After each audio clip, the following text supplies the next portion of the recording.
Good morning সবাইকে। সকাল সকাল দেখো ঘুম থেকে উঠে আমার পাপানের এখন স্নানের টাইম হয়ে গেছে, তো ওকে আমি এখন তেল মাখিয়ে দেবো, এরপরে আমরা স্নান করতে যাব।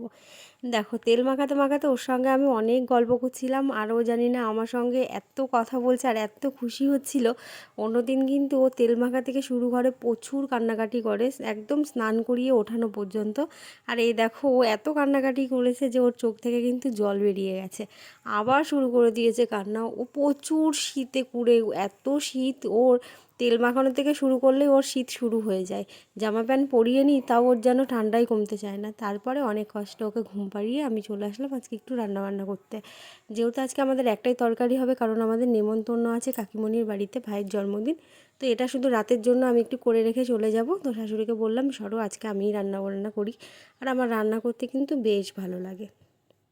তো এখানটা রান্না বান্না করে আমি স্নান করেছি, তখনই দেখছি আমার ছেলেটা উঠে পড়েছে ঘুম থেকে। আর উঠে দেখো কান্নাকাটি করছিল না, কিন্তু আজকে উঠে ও দিব্যি খেলছিল, কারণ ওর ঘুমটা হয়তো ফ্রেশভাবে হয়ে গেছে, ওই জন্য ও বেশ দিব্যি খুশি।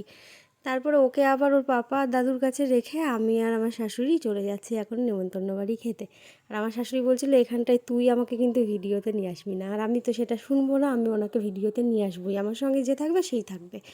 তো এখানটায় দেখো কাকিমণির বাড়িতে এসে ছাদটা এত সুন্দর লাগছিল, কত রকমের ফুল, লেবু গাছ, আর এই বাইরে এটা নিচে লেবু গাছ ছিল, এটা হচ্ছে গন্ধরাজ লেবু। দেখতে কিন্তু বেশ ভালোই লাগছিল, এত লেবু আর এত লঙ্কা ধরে রয়েছে। আর আমাকে কিন্তু কাকিমণি দুটো লঙ্কা গিফট করেছে পরে বাড়িতে এসে খাওয়ার জন্য। আর এখানটায় খিদেও পেয়েছিল, দেখো কড়াইশুঁটির কচুরি দারুণ হয়েছিল কিন্তু খেতে। আর এটা হচ্ছে নিরামিষ বিরিয়ানি, সোয়াবিন আর এঁচোড় দিয়ে করেছিল। সত্যি বলছি, চিকেন মাটন বিরিয়ানিকেও কিন্তু হার মানিয়ে দেবে এই নিরামিষ বিরিয়ানি, এত সুস্বাদু হয়েছিল। সত্যি বলছি এই বিরিয়ানিটাই সবথেকে বেস্ট লেগেছে খেতে।